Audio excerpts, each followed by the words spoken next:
Καλώς ήρθε σε ένα ακόμα βίντεο της σειράς Rank Machine. Είμαι ο Πάνος Αντίπας και σε κάθε επεισόδιο σου παρουσιάζω τη δισκογραφία ενός από τα πολύ αγαπημένα μου συγκροτήματα της rock μουσικής, ταξινομημένη από το χειρότερο του άλμπουμ προς το καλύτερο, κατά την προσωπική μου πάντα άποψη. Σε αυτό το βίντεο έχω τη χαρά να σου παρουσιάσω τη δισκογραφία ενός από τα πιο αγαπημένα μου συγκροτήματα της rock μουσικής, Roxy Music. Όλα τα studio albums και τα 8 που έχουν κυκλοφορήσει η Roxy Music είναι εξαιρετικά, οπότε αυτό που θα σου παρουσιάσω στη συνέχεια είναι η δισκογραφία τους, ταξινομημένη από το λιγότερο αγαπημένο μου άλμπουμ προς το υπερβολικά αγαπημένο μου άλμπουμ. Ο κύριος κορμός των Roxy Music σε όλη τη διάρκεια της ζωής τους ήταν ο ένας και μοναδικός Bryan Ferry, ο frontman και κύριος συνθέτης του group, ο επωνομαζόμενος και δανδύς της rock. Δηλαδή άτομο με επιτηδευμένο ντύσιμο, με δίθεν αριστοκρατικούς τρόπους. Philman Sanira στις κιθάρες, Andy Mackay στο σαξόφωνο και Phil Thompson στα drums ήταν τα μόνιμα μέλη. Στα δύο πρώτα άλμπουμς του group εμφανίζεται ως πληκτράς ο μετέπειτα μάγος των στούντιο Brian Eno, δίνοντας ένα πολύ ιδιαίτερο στίγμα στον ήχο του group, και κατά καιρούς πέρασαν και άλλοι αξιόλογοι μουσικοί από τους Roxy Music, όπως ο Eddie Jobson στο βιολί και τα πλήκτρα, ο Andy Newmark στα drums, αλλά και ο τεράστιος John Wetton ως session μουσικός.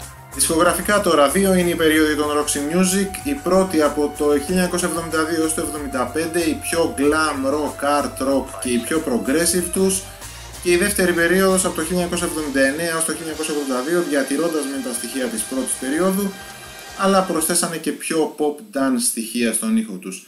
Μου αρέσουν υπερβολικά το ίδιο και οι δύο περίοδοι, και μάλιστα σε σημεία περισσότερο η δεύτερη έκδοσή τους. Τα εξώφυλλα των άλμπουμ στον Roxy Music κοσμούσαν κατά κανόνα κάποια μοντέλα ή drag queens της εποχής τους. Οι περισσότερες από αυτές πέρασαν και από το κρεβάτι του Bryan Ferry. Λοιπόν, όχι συλλογές, όχι live albums, μόνο τα studio albums που έχουν κυκλοφορήσει, και αυτά είναι συνολικά 8. Σχετικά μαζεμένη δισκογραφία, εξαιρετικά περιεκτική όμως.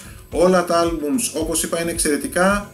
Ξεκινάω. Είμαστε στην καρδιά του καλοκαιριού του 2021 και το άλμπουμ των Roxy Music, με το οποίο μουσικά, θεματικά και από άποψη συναισθημάτων που μου προκαλεί βρίσκομαι σε μεγαλύτερη απόσταση από τα υπόλοιπα, είναι το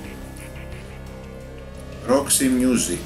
Το εξαιρετικό ντεμπούτο άλμπουμ του group περιέχει μέσα του όλο το glamour, το experimental στοιχείο και το art rock, με το οποίο οι Roxy Music μας συστήθηκαν με την original μουσική τους και έδωσαν το στίγμα τους εκεί στις αρχές της δεκαετίας του 70. Κάμπος από τα τραγούδια του άλμπουμ συνδέονται θεματικά με ταινίες όπως το του HB, που σημαίνει του Humphrey Bogart, και ήταν το αφιέρωμα του Bryan Ferry στον συγκεκριμένο ηθοποιό. Το Chance Meeting το εμπνεύστηκε από μια σύντομη συνάντησή του με τον τεράστιο σκηνοθέτη David Lean, ο οποίος μεταξύ άλλων έχει σκηνοθετήσει και τις ταινίες Lawrence της Αραβίας και Γέφυρα του ποταμού Kwai. Το The Bob σημαίνει Battle of Britain, πήρε τον τίτλο του από τη μάχη της Βρετανίας, και στο τραγούδι περιλαμβάνονται και αποσπάσματα που προσομοιώνουν τον ήχο των πυροβολισμών. Για μένα το καλύτερο κομμάτι του άλμπουμ είναι το συγκλονιστικό If There Is Something. Από κοντά ακολουθούν και τα Ladytron και Remake Remodel.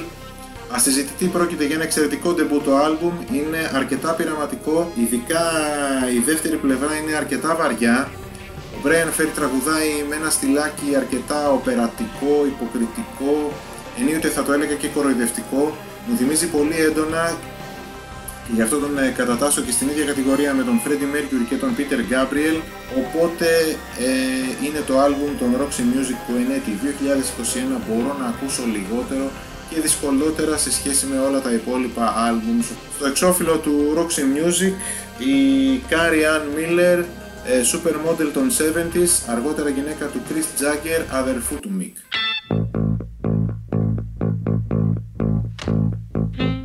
Λίγα περισσότερα ρίγη συγκίνησης από τον πρώτο και ελάχιστα λιγότερα από το επόμενο στη λίστα. Μου προκαλεί το Siren, ένα επίσης εξαιρετικό άλμπουμ που κυκλοφόρησε τον Οκτώβριο του 1975. Είναι το τελευταίο άλμπουμ της πρώτης περίοδου των Roxy Music πριν από την πρώτη προσωρινή τους διάλυση, που θα διαρκέσει περίπου 2,5 χρόνια, και όπως και να το κάνουμε περιέχει το πιο πιασάρικο και εμβληματικό τραγούδι που έγραψε ποτέ ο Bryan Ferry, το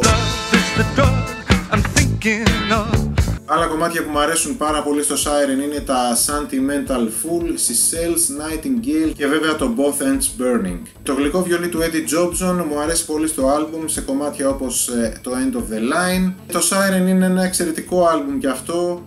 Είναι το λιγότερο πειραματικό της πρώτης περίοδου, το ίδιο ψαγμένο από ιδέες αλλά πιο συμβατικό και εμπορικό, και με λίγο πιο popular ήχο, κάτι που ίσως προμηνύει την δεύτερη περίοδο του group.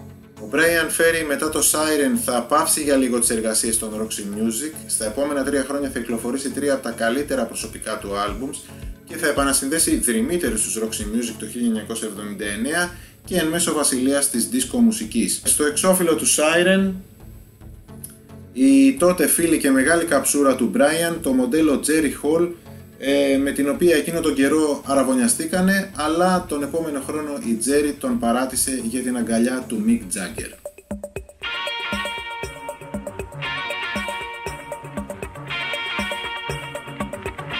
Flesh and Blood, το πρώτο τελευταίο άλμπουμ των Roxy Music, κυκλοφόρησε το 1980, μια εποχή που μεσουρανούσε η disco μουσική, η χορευτική μουσική και το Flesh and Blood, εκτός από την κλασική Roxy Music, κλαμουριά, ποιότητα, αρτιότητα, έχει και disco στοιχεία μέσα του, ειδικά στα κομμάτια που είναι το βαρύ πυροβολικό του, δηλαδή στα Same Old Scene, τα Over You και 8 Miles High που είναι σχεδόν μιξαρισμένα μεταξύ τους. Μου αρέσει πάρα πολύ και το My Only Love με τα πολύ όμορφα solo αρχικά από την κιθάρα του Manzanera και στη συνέχεια από το σαξόφωνο του Mackay, και φυσικά επειδή μου αρέσουν πολύ και τα ατμοσφαιρικά κομμάτια, μου αρέσουν επίσης πάρα πολύ και τα Rain Rain Rain και Running Wild. Το Flesh and Blood είναι ένα πολύ ζωντανό άλμπουμ που προφανώς και δεν έχει καμία σχέση με τα πρώτα των Roxy Music, που μουσικά είναι πιο πολύπλοκα, πιο progressive, πιο πειραματικά, πιο ψαγμένα. Μου αρέσει υπερβολικά το Flesh and Blood. Στο εξώφυλλο του Flesh and Blood, 3 μοντέλα αθλήτριες που ρίχνουν το ακόντιό τους. 3 έχει και από πίσω.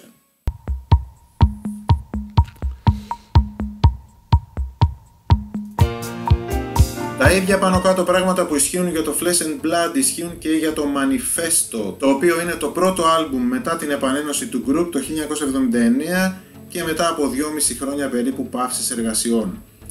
Το στυλ της μουσικής που παίζουν πια έχει αλλάξει λίγο προς το πιο pop dance.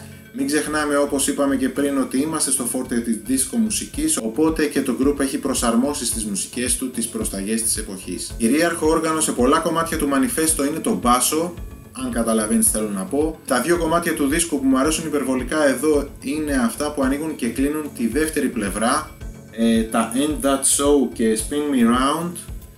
Φυσικά μου αρέσουν πάρα πολύ και τα singles του album, τα σχεδόν χορευτικά Angel Eyes, Dance Away και Trust, επίσης και το super χορευτικό Cry Cry Cry, αλλά και το My Little Girl που είναι και λίγο πιο funk και soul.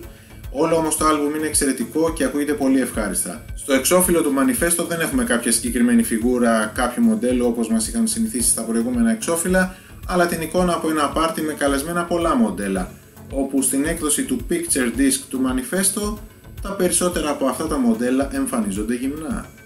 Τι, να μην το αναφέρω. Stranded, άλλο ένα εξαιρετικό άλμπουμ στο κλασικό glam rock, art rock των Roxy της πρώτης περίοδου τους. Το τρίτο τους άλμπουμ από το 1973, το οποίο μάλιστα έρχεται και πολύ βιαστικά μετά το For Your Pleasure. Μάρτιο του 1973 το For Your Pleasure, Νοέμβριο του 1973 το Stranded. Βρίσκω ότι είναι από τα πιο σκοτεινά και κατανυκτικά τους άλμπουμ, μου αρέσει πολύ η ατμόσφαιρά του και πραγματικά εκτός από το συγκλονιστικό Psalm, το 8λεπτο κομμάτι που κλείνει την πρώτη πλευρά δεν αισθάνομαι την ανάγκη να ξεχωρίσω ιδιαίτερα κάποιο άλλο κομμάτι γιατί είναι όλα εξαιρετικά. Ο Brian ακόμα πειραματίζεται με τη φωνή του και δίνει πολύ ωραίο χρώμα και ενδιαφέρον σε κομμάτια όπως τα εξαιρετικά A Song for Europe, Mother of Pearl και Amazona. Στο εξώφυλλο του Stranded, η Marilyn Cole, κουνελάκι του Playboy τον Ιανουάριο του 1972, η οποία απόλαυσε και αυτή μια ρομαντική παρηγοριά στην αγκαλιά του Brian.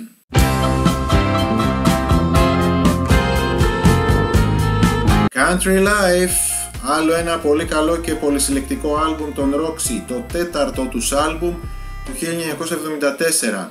Ο Brian με τη φωνή του κάνει ακόμα τα δικά του και παρότι σε κάποια κομμάτια φαίνεται σαν να έχει στρώσει και να ακούγεται πλέον φυσιολογικός, όπως τα εξαιρετικά singles Out of the Blue και All I Want Is You, αλλά και στα πανέμορφα 3 and 9 και A Really Good Time, σε κάποια άλλα εξακολουθεί να τραγουδάει κάπως σαν να βρίσκεται ας πούμε σε κάποιο καμπαρέ του Βερολίνου όπως στο Bitter Sweet. Στο Triptych είναι σαν να βρίσκεται στην εποχή της αναγέννησης, ενώ στο If It Takes All Night πιάνουμε και ένα boogie Southern Rock. Στο πραγματικά εξαιρετικό εξώφυλλο του Country Life Δύο μοντέλα από τη Γερμανία, η Constance Caroli και η Evelyn Grunwald, που έγραψαν και κάποιους στίχους για τον Brian στο Bitter Sweet, κάπου εκεί προς τη μέση του κομματιού που ακούγεται κάποια γερμανικά. Το αστείο της υπόθεσης είναι ότι στην Αμερική το εξώφυλλο του άλμπουμ θεωρήθηκε υπερβολικό και η αμερικάνικη αγορά έκοψε τα μοντέλα από τη φωτό και άφησαν μόνο το φύλλωμα.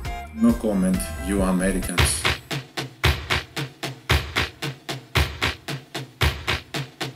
Καταπληκτικό άλμπουμ το κύκνιο άσμα των Roxy Music, το Avalon του 1982, ένα από τα καλύτερα άλμπουμς όχι μόνο των Roxy Music αλλά και ολόκληρης της μουσικής της δεκαετίας του 80. Η Roxy Music σε απίστευτη φόρμα, η μουσική του Avalon ερωτική, μυστηριακή, ταξιδιάρικη, εξωτική. Φυσικά και το βαρύ πυροβολικό του Avalon είναι και τα singles του, τα εξαιρετικά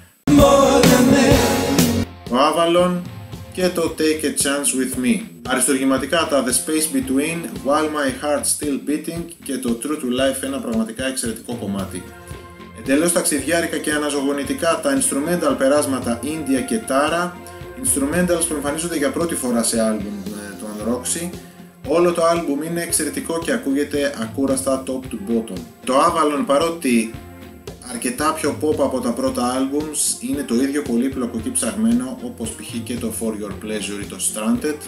Η φωνή του Brian ερωτική, σαγηνευτική, καθαρή και σοβαρή όσο ποτέ άλλοτε. Φοβερή δουλειά των διόσκουρων Μανζανίρα και Μακάι με τις κιθάρες του ένας και τα πνευστά του ο άλλος αντίστοιχα δίνουν απίστευτο χρώμα και βάθος στο Avalon με τα σόλος τους και τα γεμίσματά τους. Η παραγωγή του άλμπουμ από τον Red Davies και τους Roxy Music καταπληκτική. Πρώτη φορά σε δίσκο των Roxy Music η μουσική αποτυπώνεται τόσο καθαρή και με τόση λεπτομέρεια και αν νομίζεις ότι στο εξώφυλλο του Avalon δεν εμφανίζεται γυναικεία φιγούρα είσαι γελασμένος. Γιατί αν και οπτικά είναι λιγότερο εμφανές από ό,τι στις προηγούμενες κυκλοφορίες, στο εξώφυλλο του Avalon η φίλη του Brian, η Lucy Helmore, η οποία σύντομα θα γινόταν και σύζυγός του, εμφανίστηκε στο εξώφυλλο του άλμπουμ φορώντας ένα μεσαιωνικό κράνος με ένα γεράκι να κάθεται στο γάντι του δεξιού της χεριού, προκαλώντας το τελευταίο ταξίδι του βασιλιά Αρθούρου στη μυστηριώδη γη του Avalon.